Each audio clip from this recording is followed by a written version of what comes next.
Mesdames et messieurs, bonsoir et bienvenue dans ce journal en cette soirée du samedi 25 mars 2023. Dans les actualités de ce jour, de nombreux jeunes ont bénéficié de formations visant l'amélioration de leur avenir ce matin au CCI VAT. Il s'agit d'une formation à l'initiative du président de la République et dispensée par Éric Sellerier et Paul-Marc Gaulet. J'aimerais apporter du changement aux jeunes pour qu'ils apportent aussi du changement pour le pays, selon le président qui a souligné l'importance de cette formation pour construire un avenir meilleur. Le détail avec Judical Ringenirine et Eraslo Formanen. C'est avec joie que ces nombreux jeunes ont suivi la formation sur le leadership, le comportement et la valeur qui leur a été dispensée au CCI VAT. Avoir un regard sur l'avenir, tracer son chemin, tels sont les thèmes de cette formation. Éric Sellerier et Paul-Marc Gaulet sont les formateurs et maîtres conférenciers réputés mondialement. Ils ont été choisis par le président Al-Razouel pour aider dans la transmission des messages aux jeunes et sur l'état d'esprit et les valeurs utiles pour réussir dans la vie. Cette formation était également tenue afin d'aider les jeunes dans leur avenir, ces derniers qui sont aussi l'avenir du pays. 70% des Malagas sont des jeunes de moins de 25 ans. Leur affluence lors de cette formation témoigne de leur volonté à prendre en main leur avenir. Ils traversent des difficultés dans leur quotidien et ils veulent souvent baisser les bras. Le président les a encouragés et a souligné qu'il apportera des solutions à leurs problèmes. Il a ajouté que tout le monde peut prendre part au développement de son pays. Et pour arriver à ce but, des valeurs et des principes doivent être respectés. Et ce sont notamment l'amour, la foi, le courage, la gratitude, l'intégrité, l'humilité, l'engagement et le pardon. Des valeurs qui guideront les jeunes dans la prise de décision. Selon lui, les jeunes Malagas sont des générations dynamiques et doivent être acteurs de leur destin. Les jeunes ont une place dans le pays et ce sont les bâtisseurs de l'avenir. Au mois de janvier dernier, le président de la République et son épouse ont choisi de prier avec les jeunes au palais d'État Diavlo. Et aujourd'hui, le président Al-Razouel, accompagné de son fils Ilou Razouel, a honoré de sa présence cette formation. Et puisqu'on parle de jeunesse, le scoutisme joue un rôle important et apporte sa contribution dans le développement du pays dans le domaine de l'éducation des jeunes. L'Antil Madagascar, qui est une association de scouts, apporte du changement vers un monde plus prospère. Cette dernière célèbre ses 100 ans d'existence. Anyen Martina Enzaranjatsu. À travers l'éducation des jeunes filles et des jeunes hommes au sein de l'Église catholique, le scoutisme forge l'état d'esprit de ses membres en général, surtout dans le domaine de la foi, de l'éducation, de la morale et du physique. L'Antillo Madagascar célèbre ses 100 ans d'existence, une association de scouts catholiques de Madagascar, constituée des jeunes filles et des jeunes hommes au nombre de 21 000 actuellement. Cette association joue également un rôle important dans le développement du pays, car elle véhicule le changement vers un monde plus prospère actuellement. C'est d'ailleurs le thème de leur conférence hier. Divers événements ont eu lieu en marge de la célébration du 100e anniversaire de l'existence de l'Antil Madagascar. Outre cette conférence, l'association a effectué une marche aujourd'hui, tandis qu'une messe aura lieu à Somajakzai demain dimanche. Dans les actualités de ce jour également, face à la polémique véhiculée par certains politiciens selon lesquels leurs avions ont été refusés de vol, l'aviation civile de Madagascar ou ACM a fait une déclaration hier.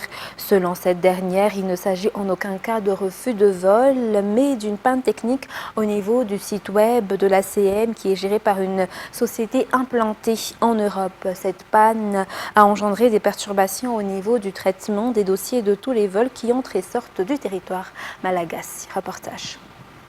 Selon cette déclaration de l'aviation civile de Madagascar ou ACM hier, il y a eu une panne technique survenue hier depuis la société en charge de la gestion du site web de l'ACM en Europe.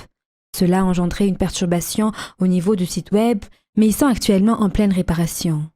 Cela aussi a eu un impact sur le traitement de tous les documents techniques de l'ACM pour tous les vols vers ou en partant de Madagascar, selon la déclaration de l'ACM hier. Résultat, 3 vols ont dû être annulés hier et certains ont connu du retard, comme pour la compagnie de transport aérien Malagasy, notamment le vol reliant Mourdaf et Touliar. Des vols internationaux ont également été impactés, notamment le vol depuis Paris hier soir pour la compagnie Madagascar Airlines. Selon cette déclaration de l'ACM, des vols ont été annulés par GS Aviation hier du fait du retard du contrôle technique. Et même s'ils ont reçu les documents techniques l'après-midi, ils ont choisi de ne plus continuer leur vol selon les explications venant de l'ACM. Cette dernière a tenu à rappeler qu'elle est la seule autorité compétente à donner des autorisations de vol afin de veiller au bien de la société et des passagers tout en respectant le règlement des vols internationaux.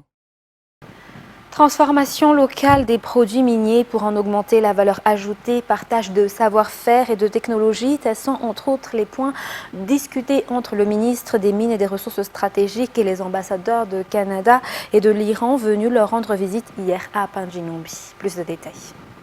Le Canada et l'Iran, deux pays impliqués dans le secteur minier, sont prêts à renforcer leur coopération avec Madagascar dans ce domaine pour son développement, d'après les ambassadeurs de ces pays lors de leur visite de courtoisie auprès du ministre de tutelle, Rakutmalala Erngen Olivier.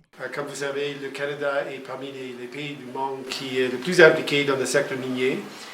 Nous sommes très près de coopérer avec le ministre et votre pays pour établir une présence dans le secteur minier ici en Madagascar, soit dans une coopération beaucoup plus élevée qu'avant. Et je serai ici pour vous aider avec cette coopération dans l'avenir. Donc, je sais qu'au niveau des mines, il y a tellement d'opportunités que les deux pays peuvent travailler ensemble. Donc, je suis venu voir Monsieur le ministre, qui est très engagé pour faire quelque chose dans le domaine des mines avec tous les pays, y compris avec l'Iran. Donc, j'ai fait des propositions. On est en train de voir sur quelles transmettre nos expériences, nos savoir-faire dans la matière des mines en général. À part le raffermissement de coopération, la transformation locale des produits miniers pour en augmenter la valeur ajoutée, le partage de savoir-faire et de technologies, le ministre des Mines et des Ressources stratégiques, de son côté, a demandé un appui pour le renforcement des capacités des techniciens de son département.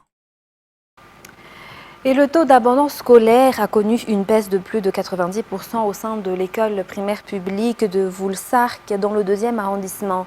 Cela est dû, entre autres, du fait de la distribution gratuite de repas durant l'année scolaire, selon le directeur de l'école aujourd'hui. Le fait d'avoir une cantine scolaire gratuite, mais aussi la distribution de goûter tous les vendredis motive les élèves. Aniane Martina Zaranjansu. Le taux d'abandon scolaire au sein de l'EPP Voulsark avait atteint les 25% durant la période de soudure auparavant. Durant 2 années scolaires successives, cela a connu une baisse du fait de la distribution gratuite de repas pour les élèves selon les explications du directeur de l'école. L'effectif des élèves dans cette EPP atteint les 500 actuellement. Et durant cette année scolaire, il n'y a eu aucun cas d'abandon scolaire. Cela est dû au fait de la distribution de repas, mais aussi de compléments alimentaires comme les goûters. Outre les dons effectués par la députée de Madagascar, Landra Koutmang, au sein de l'EPP Voulsark, et la vendière d'Amatrouk ont aussi reçu des matériels venant de la députée. Dans un tout autre sujet, Viva ne cesse de promouvoir les talents de tout un chacun dans ses émissions. Cette fois-ci, c'est à travers une émission de cuisine intitulée « C'est toi le chef » qui est à sa 2e édition actuellement. Ainsi, les amateurs de cuisine sont appelés à se préparer car l'émission commencera très prochainement. Si vous aviez 18 ans et plus et que vous aviez un talent pour la cuisine, n'hésitez pas à vous inscrire pour le concours. Des fiches d'inscription seront envoyées dans tout Madagascar à cet effet. Dans les actualités internationales, l'Élysée a annoncé que la visite d'État du roi Charles III en France, initialement prévue du 26 au 29 mars, était reportée compte tenu de la nouvelle journée de mobilisation nationale prévue contre la réforme des retraites. France 24. Les préparatifs étaient en cours ce matin encore autour de l'Arc de Triomphe pour la cérémonie de lundi. Il va donc falloir remballer les estrades et oublier les photos officielles. La visite de Charles III est annulée en raison de la crise sociale en France. Le souverain et le président français se sont entretenus ce matin au téléphone. L'Élysée a publié ce communiqué dans la foulée. Compte tenu de l'annonce hier d'une nouvelle journée d'action nationale contre la réforme des retraites, le mardi 28 mars prochain en France, la visite du roi Charles III sera reportée. La visite du roi Charles en France est reportée à cause des violences lors des manifestations. La nouvelle a immédiatement fait la une des journaux britanniques qui, depuis plusieurs jours, diffusaient avec inquiétude les images des manifestations à Paris. Les violences d'hier ont fait monter la pression. L'accueil du souverain britannique tournait au casse-tête diplomatique, entre poubelles qui s'amoncellent et annonce d'une nouvelle journée de manifestation. La parade sur les Champs-Élysées et le dîner fastueux à Versailles devenaient de plus en plus décalés. En termes de symbole, compte tenu de la situation sociale en France, organiser un dîner d'État, qu'il soit d'ailleurs au château de Versailles ou à l'Élysée, aurait été cataclysmique. les Britanniques font savoir que c'est à la demande du président Macron que cette visite a été annulée, les Français disent plutôt que c'est de façon concertée. Dans un communiqué, Charles III et son épouse indiquent qu'ils ont hâte de visiter la France dès que de nouvelles dates seront trouvées. Et dans un communiqué du ministère de la Transformation et de la Fonction publique, le gouvernement français a indiqué hier interdire les applications récréatives comme TikTok ou Netflix sur les téléphones professionnels des fonctionnaires d'État. France 24 nous en dit plus. Derrière un simple mouvement de pouce devenu addictif, ByteDance, géant chinois spécialisé dans les nouvelles technologies. En 2017, le groupe dirigé par le multimilliardaire Zhang Yiming crée TikTok.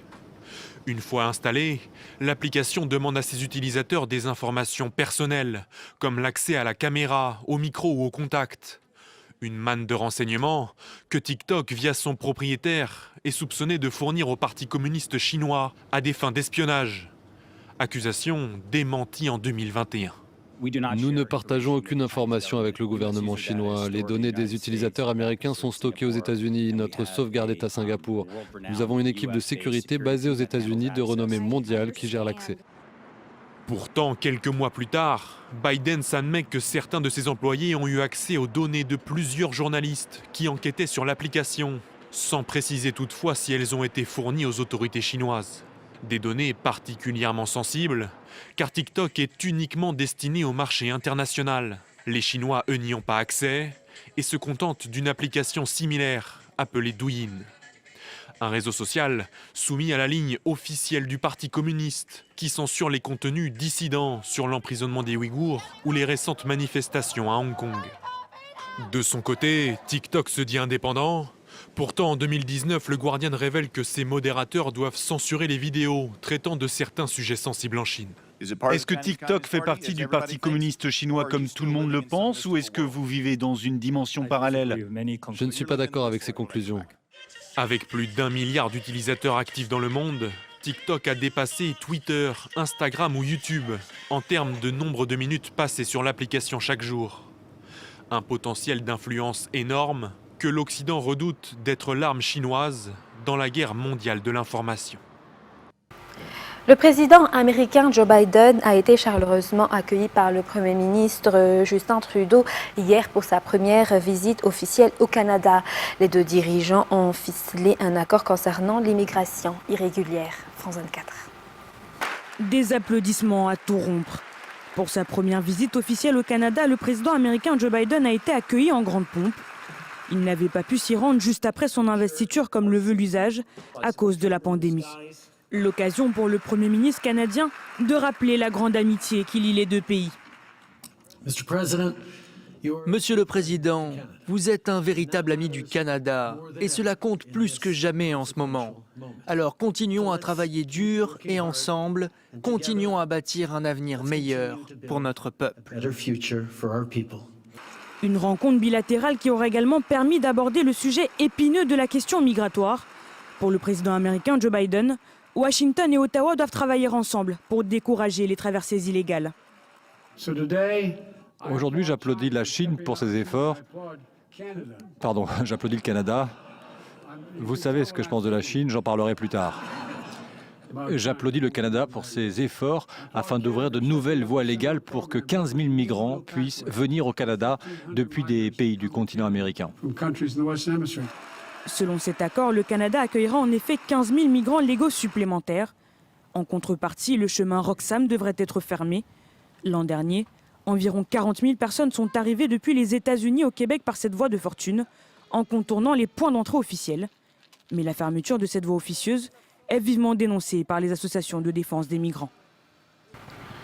Mesdames et messieurs, ainsi s'achève cette édition pour ce soir. Nous vous remercions de votre fidélité. Sur ce, très bonne continuation et très bonne suite de programme sur Viva. Au revoir.